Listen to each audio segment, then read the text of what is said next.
Bonjour YouTube et bonjour chers internautes et bienvenue au Manga Café pour ces 5 mangas, ces 5 nouvelles séries qui sortent justement en février à lire absolument. Comme d'habitude, vous connaissez un peu le principe de ce genre de vidéo. Je vous ai sélectionné parmi toutes les nouveautés qui sortent ce mois-ci, celles qui m'ont le plus plu. Alors il y a eu beaucoup de nouvelles séries qui vont sortir, en fait il y a énormément de nouveautés qui vont sortir ce mois qui sont juste incroyables. C'est pour ça que j'ai fait l'impasse sur les plus connus, notamment Valalian, mais également Windfighter ou encore le roman de Ace. Il y a beaucoup de nouvelles séries qui sortent ce mois, mais j'ai décidé justement de pas en parler parce que déjà tous mes collègues youtubeurs ont parlé des plus grosses séries, mais je vais pas me répéter et vous parler des plus grosses séries. Je vais juste vous parler de séries peut-être moins connues qui sont plus pépites et que j'ai lues et qui vont de suite rentrer dans mes achats de février si tout va bien. Oui, donc c'est parti, on commence avec le numéro 1. Cette vie auprès de toi. Manga de Takahashi Shin, le mangaka justement de l'Arme Ultime aussi qui ressort en réédition ce mois-ci. Donc on a du double Takahashi Shin ce mois-ci, c'est beaucoup trop bien. Mais du coup là on est beaucoup plus dans du slice of life, on perd le côté science-fiction et tout ça, on est dans du slice of life. En fait dans cette vie auprès de toi, on va tout simplement suivre un père et son fils qui vont partir déménager sur une petite île du Japon un petit peu isolée, et ils vont en fait tout simplement vivre sur cette petite île tous les deux, et on va suivre en fait leur quotidien dans cette petite île. C'est vraiment du pur slice of life. D'ailleurs c'est classifié Josei. Oui, peut-être, je ne sais pas, je l'aurais pas forcément. Ça aurait pu être classifié, peut-être pas shonen, mais seinen, mais c'est classifié Josei. Donc bref, en vrai c'est pas forcément réservé à un public féminin en vrai, parce que même moi j'ai clairement apprécié la lecture. Comme je vous l'ai dit, c'est du pur slice of life. Ça va vraiment être la vie quotidienne d'un père et de son fils avec ses joies, ses peines, ses tourments. C'est vraiment ultra, comment dire, ultra reposant. C'est une lecture très douce, un peu amère parfois, mais vraiment ultra reposante. Et en plus de ça, suivre leur quotidien sur cette petite île du sud du Japon, un petit peu, on sent les embruns, la chaleur, le soleil qui nous picote un petit peu. Vu les températures qu'il fait actuellement en ce moment en France, ça fait du bien de lire ce genre de lecture en février. Je vais pas vous le cacher que ça donne un petit avant-goût des vacances, un petit avant-goût de l'été. Mais clairement non, c'est un vrai bon slice of life. Alors bien sûr, faut aimer le genre. Bien sûr, faut aimer les petites lectures un peu matures, un peu tranquilles, où c'est juste la vie quotidienne. Je sais que je l'ai déjà lu, où justement, beaucoup lisent du manga pour justement se sortir du quotidien et voir des super-héros faire des explosions dans tous les sens. Et c'est normal, bien sûr. Mais là, dites-vous que c'est pas du tout ça. C'est vraiment une lecture chill, tranquille, où on est vraiment ancré dans le réel. Si vous avez aimé... Je pense, si vous avez aimé Escale à Yokohama, vraiment si vous avez aimé Escale à Yokohama, vous allez aimer cette vie auprès de toi. On est un peu dans le même genre de lecture chill, slice of life, extrêmement douce. On est dans le même genre, avec ce côté un petit peu l'île en fait, ce petit côté bord de mer qui est très rafraîchissant. Non, franchement, je vous le conseille forcément. Alors il y a le manga Slice of Life aussi, où l'on suit un mangaka du coup qui part sur une île. On est un peu aussi dans le même délire, mais le côté mangaka en moins. Il y a aussi, si vous avez lu Kakushi Goto, cette histoire de ce père et de sa fille, où le père est auteur de manga et du coup, mais manga de romance, mais il le cache à sa fille et tout ça. Si vous avez aimé ce genre de lecture, vous allez clairement aimer cette vie auprès de toi. Et si vous aimez le slice of life et les petites lectures tranquillou, je vous le conseille fortement. Ça sort, en fait c'est déjà sorti parce que c'est sorti le 1er février, donc c'est déjà sorti chez Delcourt Tonkam dans la collection Moonlight. Donc allez-y, c'est déjà disponible. Et dites-moi en commentaire si vous avez apprécié la lecture ou pas. Undergeister, manga de Takashi Yomoyama, connu aussi pour être un mangaka notamment de hentai. Il est surtout connu dans le monde du hentai. Mais là, pas du tout, et c'est même pas ecchi, en tout cas de ce que j'en ai lu, c'est même pas ecchi, donc c'est plutôt cool. Undergeister, c'est quoi? En gros, on va y suivre un exorciste. Mais pas genre l'exorciste... pas l'exorciste Omniogene. Non, non, là on suit en fait, de ce que j'ai compris, un ancien démon qui a été du coup, entre guillemets, stoppé par une exorciste, puis adopté. Il est un peu devenu son servant. Il est lui-même devenu un exorciste. Mais du coup, vu que c'est une sorte de démon, c'est l'un des meilleurs exorcistes au monde. Et donc il est envoyé sur des missions en changeant de personnalité, en changeant d'identité, un peu en mode... c'est un peu le Ethan Hunt, parce qu'il y a une petite référence à Mission Impossible, c'est un peu le James Bond, mais des exorcistes. C'est-à-dire qu'il a plusieurs identités, c'est un agent secret, mais en mode exorciste. Et là, il va être appelé au Japon, justement, pour traquer des démons, des monstres, des sorcières et tout ça, plein de bestioles, et les éliminer. Mais la petite subtilité, c'est comme je vous l'ai dit, on n'est pas sur de l'exorcisme avec des talismans ou des pouvoirs magiques. Alors, bien sûr, il a une sorte de magie qui lui permet de faire apparaître des armes, mais le gars, il est plutôt en mode de commando. Des gros guns, des gros snipers, des gros fusils d'assaut et des gros couteaux militaires. J'adore. Rien que le premier chapitre, je me suis dit, je m'arrête là. Je vais lire la suite en physique. Le premier chapitre, le gars est en Allemagne, il va poursuivre un ogre et plusieurs petits hobgoblins. Et c'est ultra badass. Il les déglingue en mode agent secret. Chac, chac, chac, chac, chac, boum, boum, boum. Alors c'est buriné, hein, c'est sanglant, c'est comme il faut.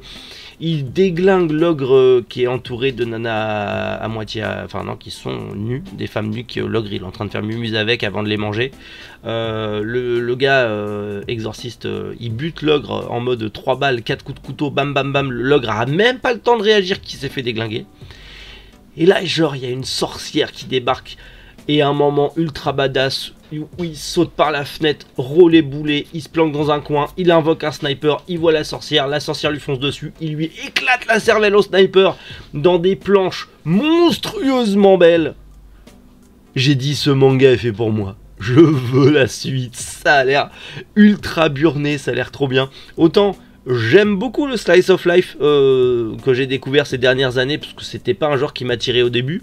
Mais j'aime toujours autant les trucs autant absurdes et burnés et ultra burnés pour pas grand chose. Le genre de truc d'action ultra limite hollywoodien quoi. J'adore toujours autant. Et là clairement, je veux. C'est beaucoup trop bien. C'est beaucoup trop bien. Ça promet de bonnes choses. Alors j'ai lu qu'un chapitre et je vous le conseille. À voir après au reste du temps si justement ça s'essouffle, si ça devient nul ou pas, je ne sais pas, j'ai pas lu en entier.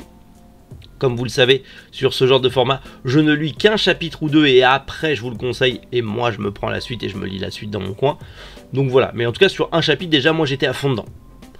Donc ça devrait être pareil pour ceux qui aiment le genre. Bien sûr, voilà, si vous avez aimé Sakamoto Days, mais en mode plus burné, même si Sakamoto en vrai il est classe. Si vous avez aimé voilà, tout ce qui est un petit peu manga d'exorciste mais burné, quoi, vraiment burné, vous allez aimer Undergaster, c'est vraiment beaucoup trop bien. Ça sort justement chez Glénat le 15 février 2023, donc ça sort tout bientôt, et foncez, allez-y, c'est vraiment un manga ultra cool et j'ai hâte de lire la suite. Golden Gold. Manga de Seita Oryo, que l'on connaît notamment pour le manga Kokaku qui est aussi disponible en France chez Glénat, sorti en 2008. Si jamais vous voulez voir un petit peu de quoi ça parle, je vous laisse aller regarder. Mais là, on va parler de Golden Gold. En gros, l'histoire elle est assez simple. Pareil, on est sur une île, parfait pour la saison.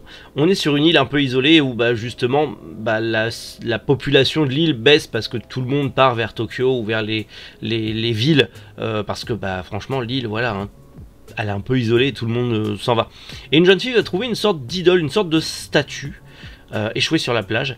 Et ils vont décider avec les gens de cette petite île de la vénérer. C'est devenu un petit peu le dieu des mers qui est venu un petit peu apporter bonheur et prospérité à l'île. Et en fait, oui, cette entité est venue apporter bonheur et prospérité à l'île. Parce qu'en fait, c'est pas une statue. Enfin, c'est une sorte de statue. Mais on ne sait pas si c'est un kami, un dieu, un extraterrestre, on ne sait pas ce que c'est. Ça bouge, ça vit, ça communique, ça avale des trucs, c'est vivant, et à la fois pas. C'est très perturbant, surtout qu'il a une tronche bien particulière. On dirait un mélange entre E.T. et Bouddha, en fait, dans la façon de fonctionner. C'est très rigolo, mais il y a toujours ce truc... c'est quoi ce truc, en fait? Mais il apporte prospérité. Il sauve un peu l'île, en fait. Il sauve un peu l'île qui était en train de s'appauvrir et de se désertifier. Justement, cette entité est en train d'apporter, justement, du tourisme et pas mal de choses à l'île, donc c'est plutôt cool. Faut savoir que c'est à la fois une sorte de thriller psychologique et à la fois un slice of life, voire school life. Il n'y a pas vraiment d'horreur dedans, mais le mélange thriller psychologique, parce qu'on ne sait pas ce que c'est et est-ce que ça pourrait devenir dangereux ou pas, et le côté school life, slice of life, ça rend super bien. C'est ultra intéressant. Franchement, je vous le conseille. C'est un petit manga pas piqué des hannetons qui va sûrement être genre très discret et qui va sûrement pas plaire à tout le monde. Mais clairement, il y a un bon mélange des genres, il y a une bonne intrigue sous-jacente. J'ai hâte de découvrir la suite, j'ai hâte de voir c'est quoi ce truc, cette bestiole. J'ai hâte de savoir ce que c'est, hâte de savoir ce qui va advenir des habitants de cette île, comment ça va se développer. Donc clairement, c'est un super thriller, j'ai vraiment beaucoup aimé. Et je sais pas, il y a ce petit côté un peu île, pareil, c'est un petit avant-goût des vacances, mais avec un côté un peu chelou quand même. Golden Gold est prévu chez le Lézard Noir et sortira le 15 février 2023. Pareil, 15 février, comme pour le précédent, ça sort tout bientôt chez le Lézard Noir. En plus, ça va être le premier format de chez le Lézard Noir qui sera un format plus petit que les autres et donc moins cher que les autres. Donc rien que ça, c'est plutôt cool. Il y a 9 tomes au Japon, donc à voir ce que ça va donner maintenant en France. Mais je vais me lire la suite parce que je suis resté sur une intrigue où je veux absolument lire la suite. Ma revenante bien aimée. On va pas parler de sorcière bien aimée, on va parler de Revenante bien aimée, la nouvelle comédie horrifique de chez Mangetsu. On en avait déjà parlé. En gros, un jeune homme vit avec sa jeune femme morte, un peu en mode Yobakurai, un peu en mode fantôme japonais comme Kayako dans The Grudge ou comment elle s'appelle, je ne sais plus, dans The Ring, Samara, mais dans la version originale je ne sais plus, celle qui sort de la télé là, comment elle s'appelle? Kayako c'est The Grudge et Sadako, voilà, merci à ceux qui l'ont dit en commentaire pendant que je cherchais, presque interactif la vidéo, incroyable hein. Et du coup, ça se veut à la fois être une comédie, mais aussi un drame, mais aussi une romance, mais aussi une tranche de vie slice of life, bref, il y a un mélange des genres complètement what the fuck, et c'est beaucoup trop bien, ça marche beaucoup trop bien, surtout que, en fait, ce jeune homme vit avec sa fiancée, mort-vivante, qui n'est pas un zombie, hein, c'est vraiment un esprit, mais il y a quand même le corps en fait. Et ce qui est drôle, c'est que elle déteste l'humanité tout entière, fantôme vengeur, sauf son petit ami en fait, sauf son petit ami, elle l'aime de tout son cœur, elle fait tout pour lui, mais il y a des scènes où t'es en mode, vaut mieux qu'il marche droit le mec, parce qu'à tout moment il peut se prendre une malédiction dans les dents, parce que le problème c'est que selon ses humeurs, genre tout le voisinage peut se prendre des malédictions dans la tronche en fait, c'est génial, c'est trop drôle, mais c'est apporté avec beaucoup d'humour. Franchement c'est un ovni ce truc, mais c'est un très bon ovni. J'aime beaucoup, j'aime vraiment beaucoup. Je me suis pissé dessus de rire quand j'ai lu le manga, et j'ai vraiment lu genre 2-3 chapitres quoi. J'ai pas été plus loin, je veux découvrir la suite dans le manga quand il sortira. C'est un manga de Takeshi Wakasa, dont d'ailleurs c'est le tout premier manga qui arrive en France. Et ça, c'est plutôt cool parce que franchement, ça démarre plutôt bien. C'est prévu chez Mangetsu justement le 15 février 2023, lui aussi. 15 février, vous allez avoir beaucoup de bonnes sorties qui vont arriver. Mais clairement, si vous aimez les comédies un petit peu comme ça, avec des histoires de fantômes un petit peu complètement loufoques, allez-y, foncez. Franchement, c'est trop bien. J'ai adoré ce manga, il est génial. Suicide Girl. Manga de Atsushi Nakayama, dont d'ailleurs c'est le tout premier manga qui arrive en France, et c'est dommage parce que le gars a l'air d'avoir une imagination débordante, même si ça tourne toujours autour des mêmes sujets. pour faire simple, dans Suicide Girl, vous allez suivre une Magical Girl. Ouais, ça a l'air bizarre dit comme ça, mais en gros, on va y suivre une jeune fille pleine de vie, toute joyeuse et tout ça, qui se dirige vers le café des Suicide.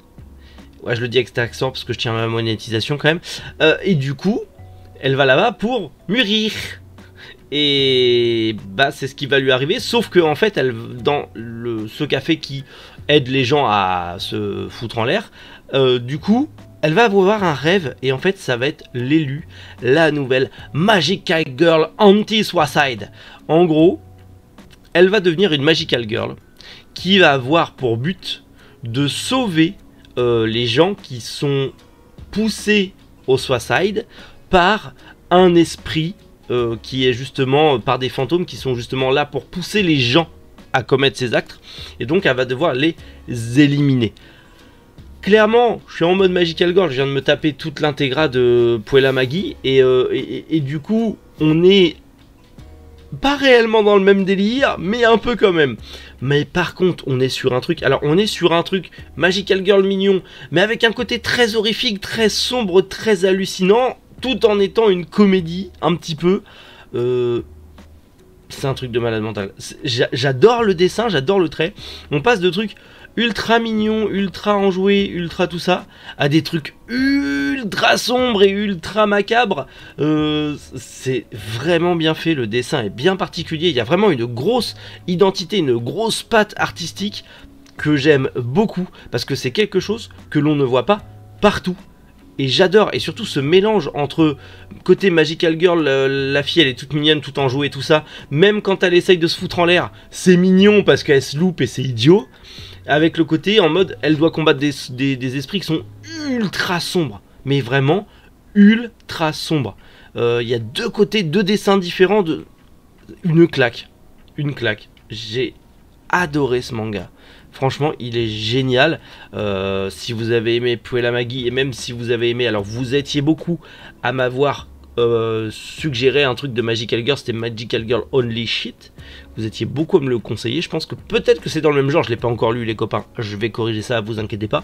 Mais je crois que c'est un peu dans le même genre. Mais bref, si vous aimez un peu les trucs un peu horrifiques, un peu drame, un peu comédie, un peu, vous aimez les mélanges de ces genres-là, vous allez adorer Suicide Girl. Franchement, c'est beaucoup trop bien. En plus, il y a vraiment une vraie part artistique. Je vous encourage à vous renseigner, à regarder de votre côté. Vous allez adorer. Le manga sort aussi le 15 février, tout sort le 15 février, c'est dingue, chez Soleil Manga. Allez-y, foncez. Moi je croise les doigts pour l'avoir en stock, et je croise les doigts pour avoir enfin accès aux autres catalogues. Mais c'est long, dans la boutique je vous jure c'est long et c'est un peu frustrant, mais clairement allez-y, le manga est juste génial. Et voilà les amis, j'ai choisi 5 mangas qui pour moi, 5 nouvelles séries, nouveautés manga qui sont à lire absolument. Comme d'habitude, j'ai essayé de prendre un petit peu tout. J'ai fait une sélection parce qu'en vrai il y en avait 10. Et je me voyais pas faire une vidéo où il y en avait 10 parce qu'il y en avait beaucoup trop.